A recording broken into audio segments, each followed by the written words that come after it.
Hoje a porção que leremos da palavra de Deus é o Salmo 45.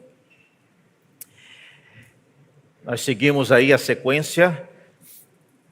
Hoje o Salmo 45, vamos ler para a nossa instrução. Diz assim a palavra de Deus, como vocês veem aí, a parte inicial de um salmo, irmãos, ainda não é o salmo, tá bom? Então, essas são anotações que aparecem. É dito que é dedicado ao mestre de canto. Quando ele era conhecido para ser cantado com a melodia Os Lírios. Também ele foi composto pelos filhos de Coré, não o próprio Coré, mas ao longo das décadas havia uma tradição chamada dos filhos de Coré. E ele também é apresentado como um salmo didático, eu já falei sobre isso. Didático não significa que esse salmo é e os outros não são. Mas possivelmente havia uma utilização que era feita desse salmo na liturgia em Israel, como por exemplo, que a gente faz às vezes a leitura responsiva. Então, é isso que significa salmo didático. E por último, uma informação bastante curiosa, que é um cântico de amor. Isso é novo. Por que é um cântico de amor? Isso vai ficar claro hoje, tá certo? Então aí começa então o salmo. Diz assim: O meu coração transborda de belas palavras, ao rei consagro o que compus. A minha língua é como a pena de um hábil escritor. O Senhor, ó rei, é o mais formoso dos filhos dos homens. A graça se extravasou nos seus lábios, por isso Deus o abençoou para sempre. Cinja a espada no seu flanco, herói. Cinja a sua espada e a sua majestade. E nessa majestade cavalgue vitoriosamente pela causa da verdade e da justiça. E a sua mão direita lhe ensinará proezas. As suas flechas são afiadas e penetram o coração dos inimigos do rei. Os povos caem submissos aos seus pés. O teu trono, ó Deus, é para todo sempre. Cetro de justiça é o cetro do teu reino. O Senhor, ó rei, ama a justiça e odeia a iniquidade. Por isso, Deus, o seu Deus, o ungiu com o óleo de alegria, como a nenhum dos seus companheiros. Todas as suas roupas cheiram mirra, aloés e cássia. De palácios de marfim ressoam instrumentos de corda que o alegram. Filhas de reis se encontram entre as suas damas de honra. À sua direita está a rainha, enfeitada com ouro finíssimo de Ofir. Ouça, filha, olhe e preste atenção. Esqueça o seu povo e a casa do seu pai. Então o rei ficará encantado com a sua formosura. Por ser ele o seu senhor, incline-se diante dele. A filha de Tiro virá trazendo presentes, os mais ricos do povo lhe pedirão favores. A filha do rei é toda formosura no interior do palácio. Os seus vestidos são enfeitados de ouro, em roupas bordadas conduzem-na diante do rei. As virgens são companheiras que a seguem, são trazidas à presença do rei. Serão conduzidas com alegria e regozijo, entrarão no palácio do rei, e em lugar dos seus pais estarão os seus filhos, colocados como príncipes por toda a terra. Farei com que o seu nome seja celebrado de geração em geração, e assim os povos o louvarão para todo sempre. Até aqui a leitura da palavra de Deus. Vamos orar mais uma vez? Ó Deus, abra nossos olhos para entendermos a tua palavra. Não somos capazes, ó Deus, somos homens e mulheres limitados espiritualmente para entender a tua palavra. Por isso pedimos que o mesmo Espírito que a inspirou possa, nesse momento, trazer iluminação, a fim de que a tua palavra seja como a parábola que o teu filho Jesus ensinou, caia em nosso coração como uma boa semente que encontrou um solo fértil e preparado. E assim possamos gerar frutos para a tua glória. Oramos e pedimos isso em nome de Jesus. Amém. Meus irmãos, o Salmo 45, para quem já andou averiguando e estudando, é um salmo considerado por muitos comentaristas como um salmo que descreve uma festa de casamento. Há um grande pregador americano, morreu precocemente, o James Montgomery Boyce. Ele fala no seu comentário o seguinte, olha o que ele diz sobre esse salmo. O Salmo 45 é único, diferente de qualquer outro salmo. É um belo poema preparado para a ocasião de um casamento real, evocando todas as visões, sons, movimentos, esplendor e emoção de um evento tão importante. Esse é James Boyce, morreu por volta do ano 2000, 2001. Também desde o quarto século, Agostinho de Hipona já dizia sobre esse salmo, só para vocês verem que não é uma coisa momentânea, mas isso já vem de vários séculos, essa percepção de que o salmo está descrevendo uma cerimônia de casamento. Agostinho diz o seguinte: este salmo é um cântico sobre o sagrado banquete de casamento, do noivo e da noiva, do rei e seu povo, o Salvador e aqueles que devem ser salvos. Aquele que vem ao banquete de casamento com a veste nupcial, buscando não a própria glória, mas a do noivo. Não apenas ouve com prazer, mas também chama seu próprio coração a não estar ocioso ali, mas brotar e a romper, a crescer e a avançar para a maturidade de ser aceito. Isso é Agostinho de Hipona. Agostinho nasceu em 354 depois de Cristo.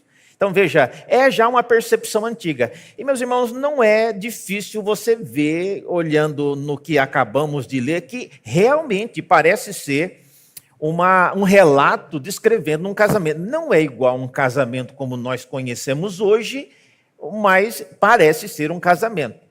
E dentre as coisas que é bastante diferente de um casamento em Israel, no mundo antigo, e o casamento que temos hoje, eu já falei sobre isso em outras ocasiões, é que era o noivo que entrava para encontrar a noiva, e não como hoje acontece, a noiva entra e o noivo está esperando. Isso aí é invenção dos nossos dias. Mas no mundo antigo, inclusive o Salmo 19 compara a trajetória do noivo vindo encontrar a noiva como o sol, né, que ele faz o percurso no céu.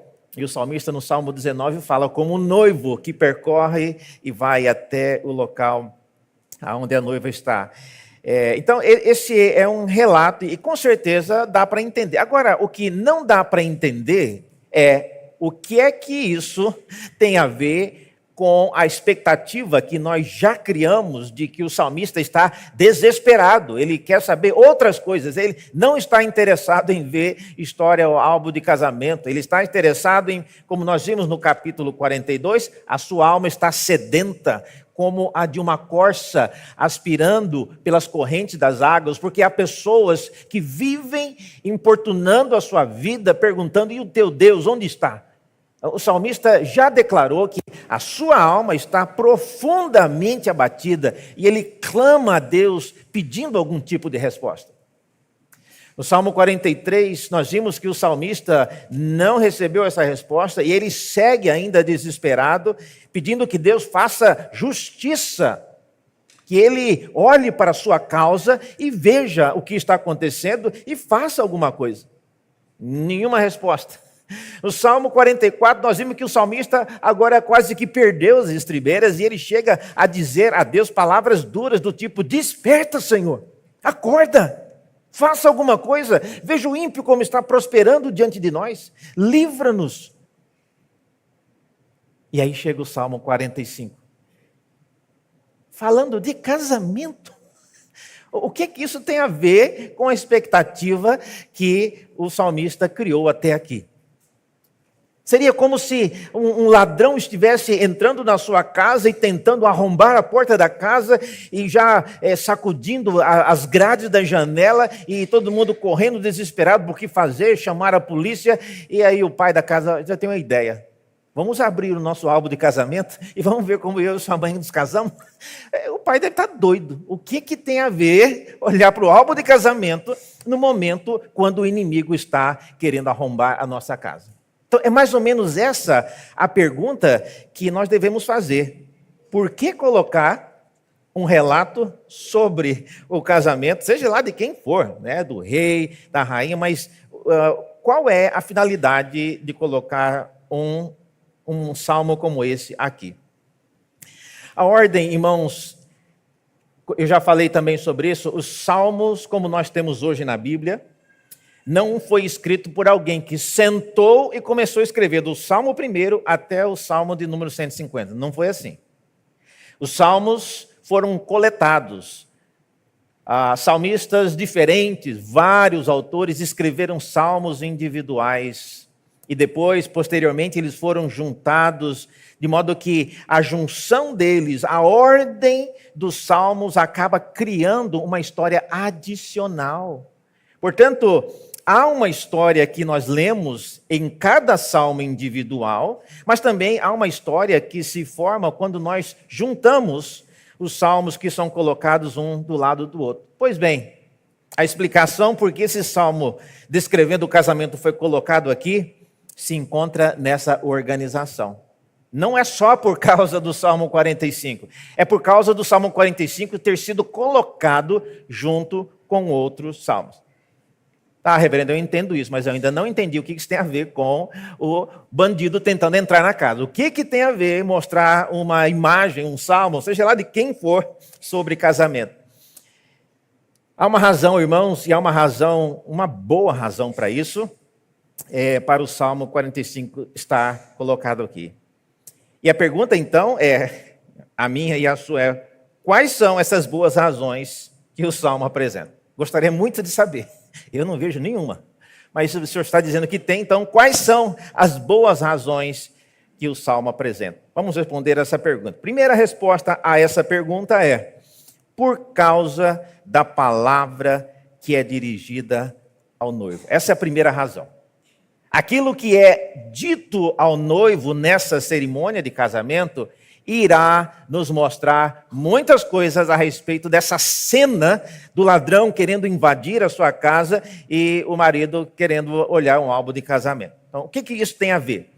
Vocês viram aí no Salmo que o Salmo começa, alguém que vai descrever, alguém que vai falar. Seria como se um dos padrinhos, né? Nós não temos esse costume no Brasil, mas em outras culturas, vocês já devem ter visto isso em filmes americanos, que o chamado best man,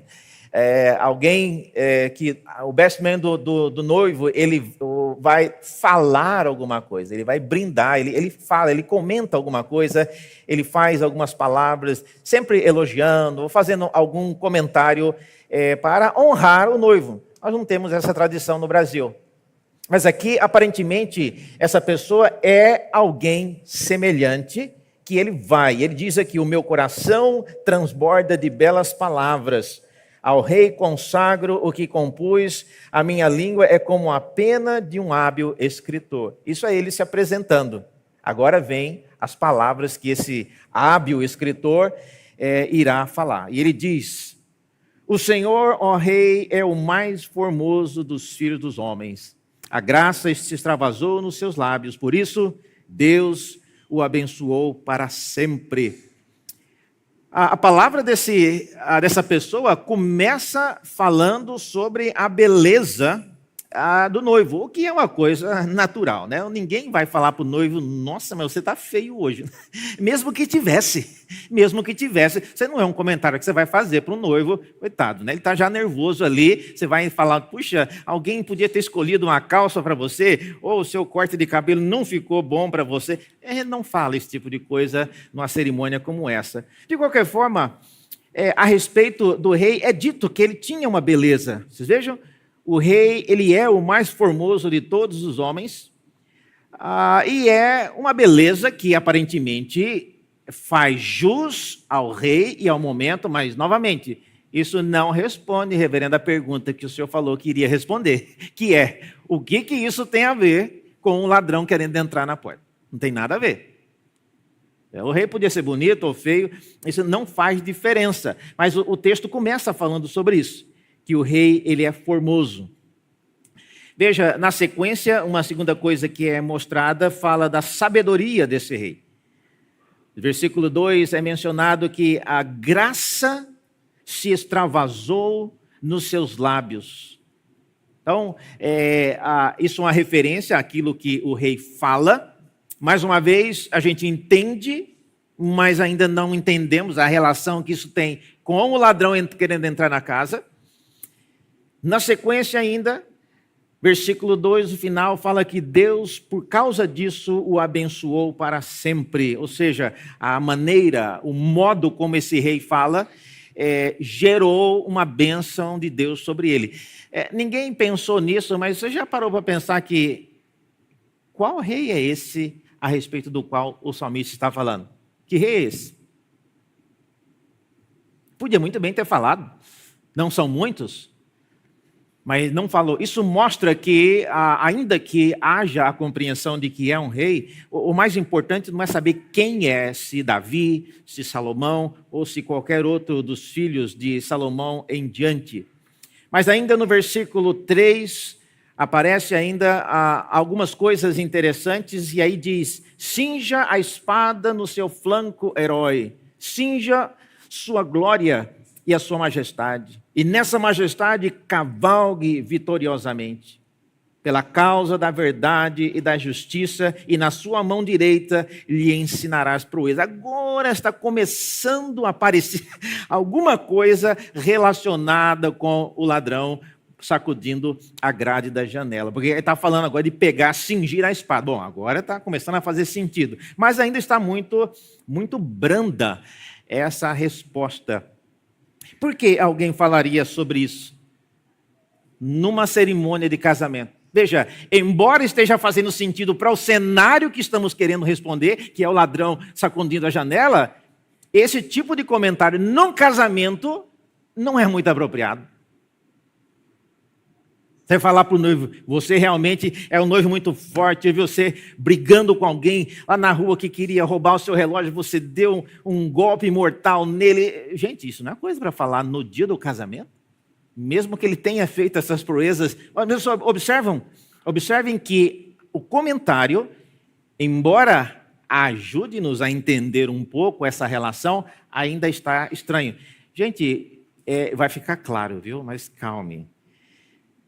E o terceiro tópico, então, veja aí na sua Bíblia, caminha dizendo, né, cinja com a espada, mas a partir do versículo 6, olha só na sua Bíblia. O versículo 5, as suas flechas são flechas afiadas e penetram o coração dos inimigos do rei. Os povos caem submissos aos seus pés.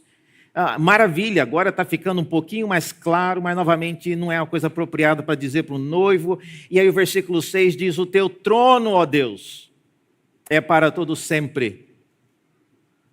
Mas espera aí, o teu trono, ó Deus, ele não estava falando com o rei? O rei é Deus? Então veja, desculpe se eu estou querendo colocar só dúvida na sua cabeça, mas é importante que você, quando ler o texto bíblico, você lute com essas evidências, com esses dados, porque às vezes a gente lê o texto, é uma maravilha, que texto bonito, não entendeu quase nada. Então tem realmente um conflito aqui. Ele está falando com Deus ou ele está falando com o rei?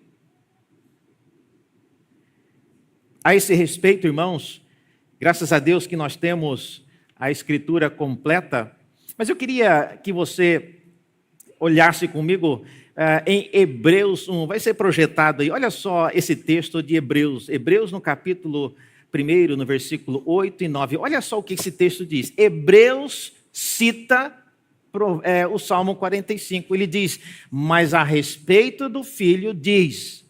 Então o autor aos Hebreus está dizendo que o que é dito no Salmo 45 é dito a respeito do Filho, ou seja, a respeito do nosso Senhor Jesus Cristo. O teu trono, ó Deus, é para todo sempre. Mas essa foi a parte que nós acabamos de ler. Exatamente. Ele está dizendo que isso é dito a respeito do Filho. O teu trono, ó Deus, é para todo sempre. O cetro da justiça é o cetro do teu reino, exatamente como está no Salmo 45. E ele segue ainda. Amastes a justiça e odiastes a iniquidade. Por isso, o Deus, o teu Deus, te ungiu como o óleo de alegria, como a nenhum dos seus companheiros. Segundo o autor aos Hebreus, essas palavras foram ditas a respeito de Cristo. E mesmo que, deixa só mais um pouquinho lá, por favor. E mesmo que, vejam lá no versículo 9, está falando de Cristo e fala que Deus, o teu Deus. Mas Jesus Cristo não é Deus? Sim, então isso aqui é uma referência ao Pai, a Deus o Pai, tendo ungido o Filho dessa forma. Então quer dizer que, de volta no Salmo 45, quer dizer então que esse noivo, no Salmo 45, é o Senhor Jesus Cristo? É isso que o Senhor está querendo dizer? Não, eu não. Hebreus disse isso antes de mim, mas eu concordo com o livro aos Hebreus. E é exatamente isso, irmãos. O rei, o noivo que está sendo descrito aqui é ninguém menos que o próprio Senhor Jesus Cristo. Então, isso significa, reverendo, que os filhos de Coré, quando escreveram esse salmo, eles estavam pensando já no Senhor Jesus? Não. Os filhos de Coré escreveram certamente com respeito àquilo que eles estavam celebrando, que era o casamento de um rei e a rainha. Essa visão agora de Jesus Cristo na história, ela é fruto daquilo que eu falei, de colocar salmos juntos um com o outro. Pode parecer que eu estou falando uma coisa aqui meio difícil de entender, mas permita-me ilustrar da seguinte forma. Olha essa imagem. O que vocês estão vendo nessa imagem? Parece que parece não, né? São duas moças tomando um café aí, talvez, no Starbucks. Que mais? Tá no meio da rua aí, tem uma sombrinha vermelha. E essa outra imagem? Olha, parece que é outra moça agora. Está com vestido aí jeans, também está com um copo de café na mão. E aparentemente, por causa da sombrinha lá em cima vermelha, elas estão no mesmo local. Agora, se eu juntar essas duas... Feche o seu olho como se estivesse olhando para um sol, para uma luz muito forte. O que você consegue ver? Estão vendo? A imagem de uma pessoa. Mas separados, eles eram outra coisa. Juntos, ele cria outra imagem. Então veja, isso não é mágica, irmãos, isso não é mágica. E também não é ilusionismo. Isso é o resultado de você colocar duas coisas juntas. A pessoa individual não era a mesma coisa da pessoa agora junto. Então, semelhantemente, aquilo que nós estamos vendo aqui no Salmo 45 é fruto desse trabalho de juntar vários salmos, e aí a gente consegue enxergar coisas que individualmente nós não enxergaríamos. E esse é o grande milagre das Escrituras, que nós denominamos a mensagem canônica, ou seja, a mensagem do todo das Escrituras. Se você tem o costume de ficar lendo textos individuais, você nunca vai ver a imagem maior, a grande figura que a Bíblia como um todo mostra. Se você tem o costume de ficar lendo Bíblia assim, abrindo, ver que versículo que o Senhor quer que eu leia hoje. Olha, esse tipo de leitura você jamais verá aquilo que Deus quer mostrar com o todo da Escritura. Portanto, essa sim é uma imagem que pode começar a fazer sentido quando alguém está aguardando a resposta de Deus, como o salmista estava, com a alma sedenta, com inimigos importunando, dizendo, e o teu Deus onde está? De maneira irônica. E a resposta é, olhem para o seu Senhor. Olhem para o rei na cerimônia de casamento. E é mais do que simplesmente um rei.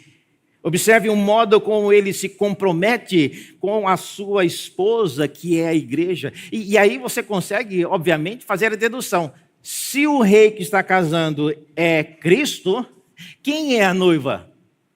A Bíblia também já respondeu isso de maneira abundante. A noiva de Cristo é a igreja. A igreja de Deus é a noiva, e é por isso que algumas coisas que são ditas a respeito da noiva também são importantes e mostram coisas que são diretamente relacionadas com a expectativa do ladrão querendo entrar pela janela. Veja no versículo 7 do salmo que nós lemos, é dito que o Senhor, ó Rei, ama a justiça e odeia a iniquidade. Por isso, Deus, o seu Deus, o ungiu. Então veja, há sim uma expectativa de que Deus irá julgar. Há sim uma expectativa que Deus irá responder, mas não da maneira que o salmista estava esperando. Ungir, irmãos, não é simplesmente derramar o óleo para, por exemplo, fazer a instalação de um rei, consagrá-lo no ofício. Abra comigo, e eu não vou projetar esse texto para que você veja na sua Bíblia, o Salmo 89. Veja o que o Salmo 89 fala sobre unção. E veja que ungir um rei não era apenas para a função de instalá-lo no ofício. Salmo 89, no versículo 19, nós lemos assim: outrora falaste em visão aos teus santos e disseste, a um herói concedi o poder de socorrer. Do meio do povo exaltei um escolhido, encontrei Davi, meu servo, com o meu santo óleo o ungi. Olha só o que vai acontecer depois dele ter sido ungido. A minha mão estará sempre com ele, o meu braço o fortalecerá. E aí o que vai acontecer? O inimigo jamais o surpreenderá, nem será ele humilhado pelo filho da perversidade. Pelo contrário, eu esmagarei diante dele os seus adversários e destruirei aqueles que o odeiam. Então veja, para alguém que lia os salmos todos, sabia, se aconteceu uma unção, essa unção é quase que, essa é uma ilustração muito antiga, só quem tem 50 anos aqui que vai lembrar, né? É quase como o Popeye comendo o espinafre, né? Ele vai ficar pronto para revidar toda a ofensa que lhe é dirigida. Então, ser ungido, irmãos, é algo que prepara. Para um bom entendedor, ungir um rei significa prepará-lo para responder aos inimigos, para destruí-los e para fazer aquilo que tem que ser feito. Então, se eu sou um leitor assíduo das Escrituras e se eu conheço o contexto dos Salmos, quando eu vejo a história do casamento sendo descrita em que o noivo está sendo ungido, eu já percebi que a reação desse noivo vai me ajudar a lidar com o ladrão sacudindo a janela da minha casa. Portanto, irmãos, preste atenção nisso. Deus não deixará a alma do seu povo morrer de sede, como uma corça sedenta pelas correntes das águas. Ele não vai deixar morrer. Mas a solução para isso não está na destruição dos inimigos. Deus não deixará o clamor do seu servo dizendo, desperta, Senhor, socorre-nos, passar desapercebido. Ele vai responder, mas a resposta a esse clamor também não vem da destruição dos nossos inimigos. A resposta, irmãos, a essas perguntas e a essas súplicas do salmista vem e virá com a vida e a obra do nosso Senhor Jesus Cristo. E essa é a razão porque Deus quis colocar entre o Salmo 44 e o 46, esse Salmo 45, descrevendo o casamento. Entenda uma coisa, irmãos, Deus sempre quer nos dar o melhor em resposta ao nosso clamor, mas Ele raramente fará isso pelos meios que nós imaginamos. Deus sempre quer nos dar o melhor, mas Ele raramente nos dá o melhor pelos meios que nós imaginamos. E se você não se contenta com a resposta que Deus dá, porque os meios que Ele usou para responder não são os que você queria, então você está querendo mais do que uma resposta. Você está querendo uma resposta que venha junto com o seu privilégio de fazer justiça com as próprias mãos. A isso, irmãos, permita-me dizer, para a sua tristeza disso, Deus não vai te dar esse privilégio. Porque a justiça pertence a Deus. Esse privilégio Deus nunca te dará. E a razão é muito simples. Para resolver o problema da alma sedenta,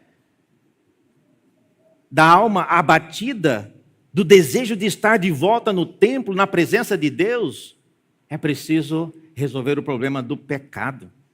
Para responder o pedido de socorro do salmista, é preciso resolver o problema do pecado. E só há uma maneira de punir o pecado de uma vez por todas: açoitando e ferindo de morte o Filho unigênito de Deus.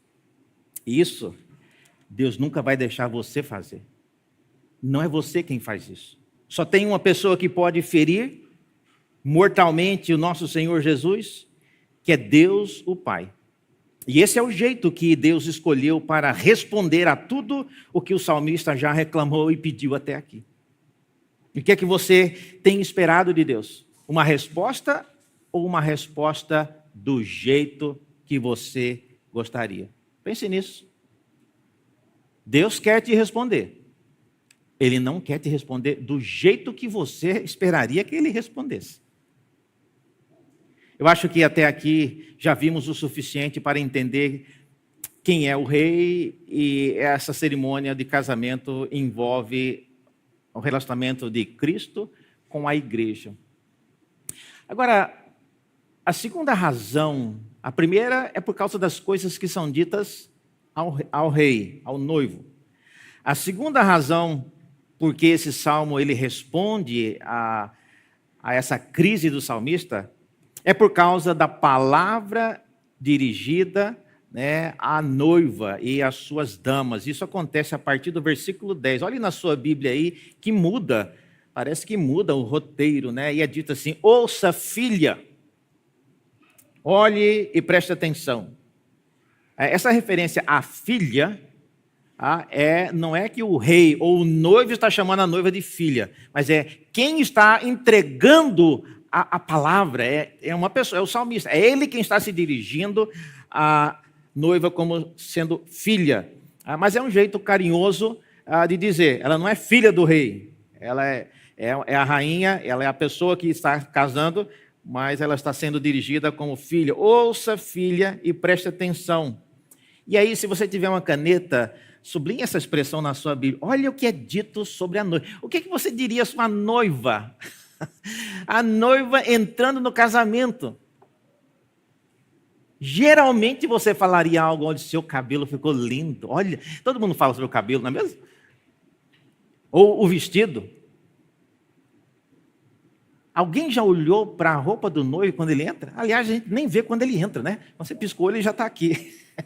Mas a noiva, quando a noiva entra, para tudo.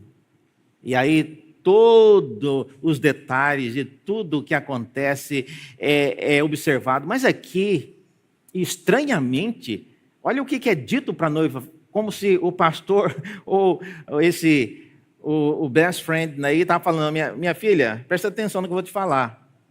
E aí ele diz: esqueça o seu povo e a casa do seu pai. Olha se isso é coisa para dizer para uma noiva no dia de casamento.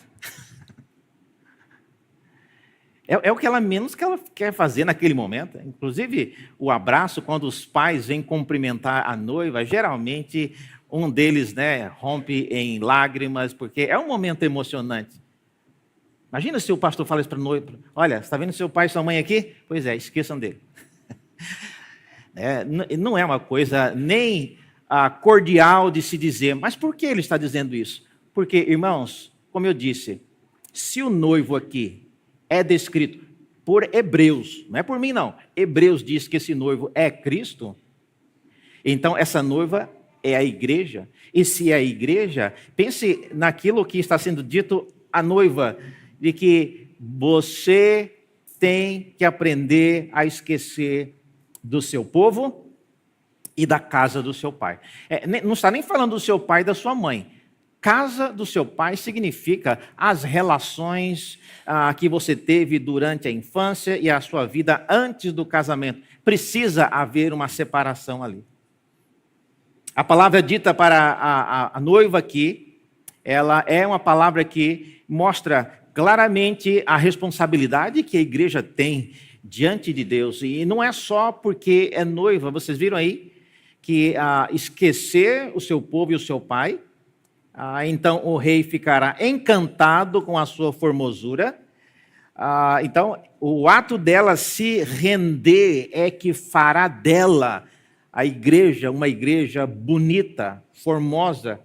Por quê? Diz o versículo 11, por ser ele o seu Senhor, incline-se diante dele. Esse é um gesto visivelmente mostrando esse aspecto de adoração. É óbvio que uma noiva e uma esposa não adorava, ela não ajoelhava diante do rei como alguém se prostra diante de Deus. Mas como nós vimos, esse salmo não está falando literalmente de um noivo, mas está falando da igreja.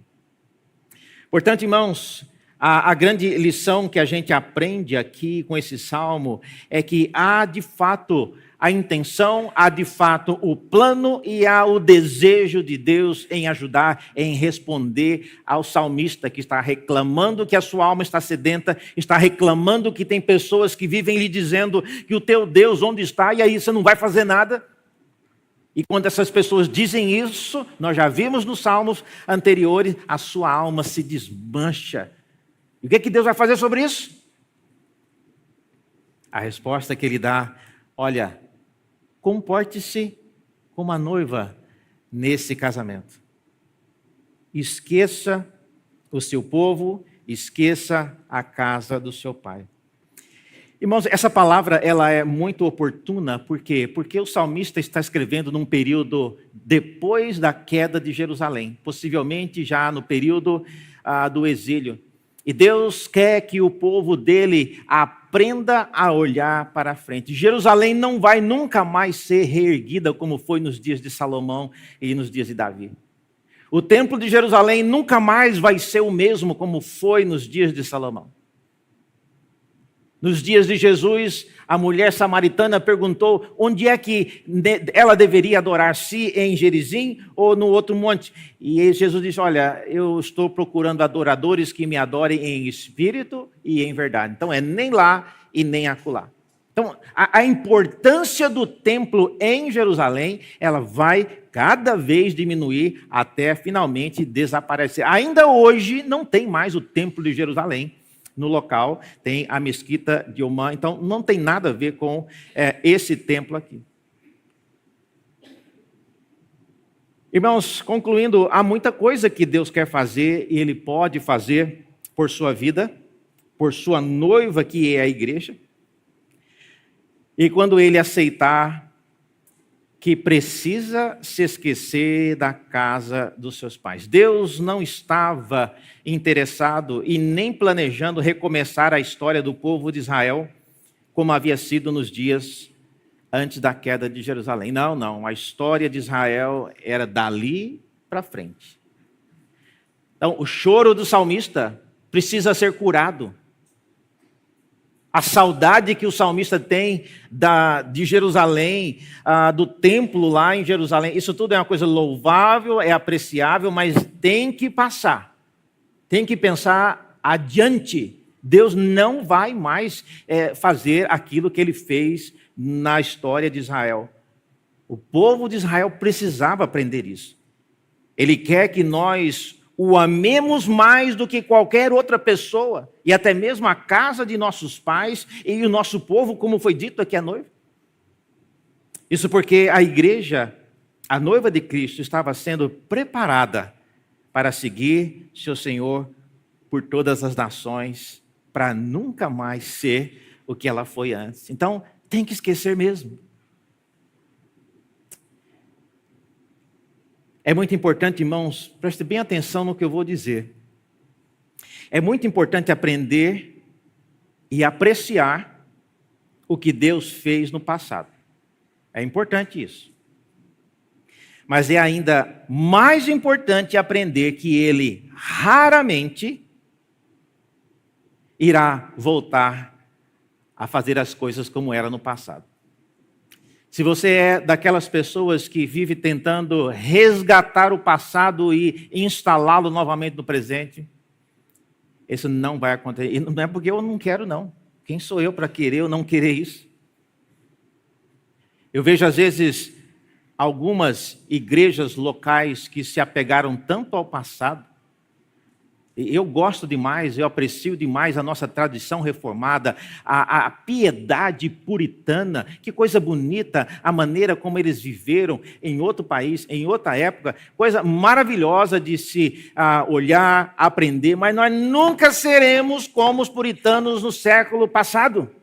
E não é porque nós somos incapazes, é porque o mundo é diferente, a nossa realidade é diferente. E Deus não permitiu que houvesse puritanos no mundo para que toda a igreja dali para frente fosse igual a eles.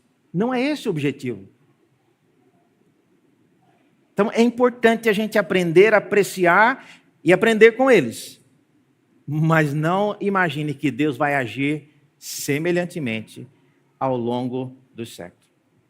A história da redenção da Bíblia mostra isso. Deus nunca repetiu a história.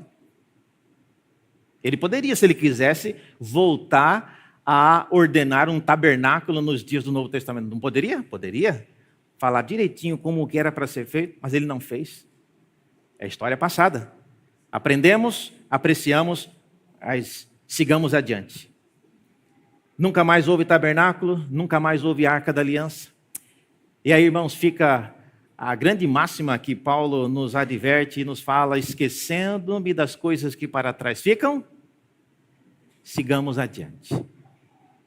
A igreja que apenas ama o passado e a quer retornar o passado para o presente, ela nunca vai encontrar, ela nunca vai ver as respostas que Deus tem para a sua aflição. Salmo 45, então, nos faz lembrar disso.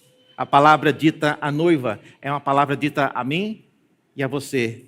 Esqueça o seu povo e a casa do seu pai. Curve-se diante do noivo, do seu Senhor. E ao fazer isso, o salmo continua, mas nós vamos falar isso em outra ocasião. Muitos virão adorar o Senhor aqui neste lugar. Que Deus nos abençoe, irmãos, e nos ajude a refocarmos a nossa esperança naquilo que Deus está fazendo conosco hoje, rumo ao futuro. Vamos orar? Ó Deus, graças te damos pela tua palavra, organizada por homens inspirados, a fim de que hoje pudéssemos ter essa percepção ampla, a fim de perceber o que o Senhor tem feito. E é verdade, ó Deus, o Senhor fez grandes coisas no passado. E ao longo da história bíblica, e também na história que veio depois da Bíblia, o Senhor não costuma restaurar, trazer de volta um backup do passado e instalá-lo em nossos dias. O Senhor é um Deus que permanece o mesmo para sempre, mas que faz coisas novas a cada dia. Porque as tuas misericórdias se renovam a cada manhã, para cada geração que vem, décadas após décadas. E é por isso, Deus, que nós oramos, pedindo que o Senhor olhe para a nossa situação, para a nossa vida, e ajude-nos a sermos uma igreja que se curve diante do seu Senhor, para que a ti seja dada toda a glória. Oramos em nome do teu Filho Jesus, o noivo. Amém.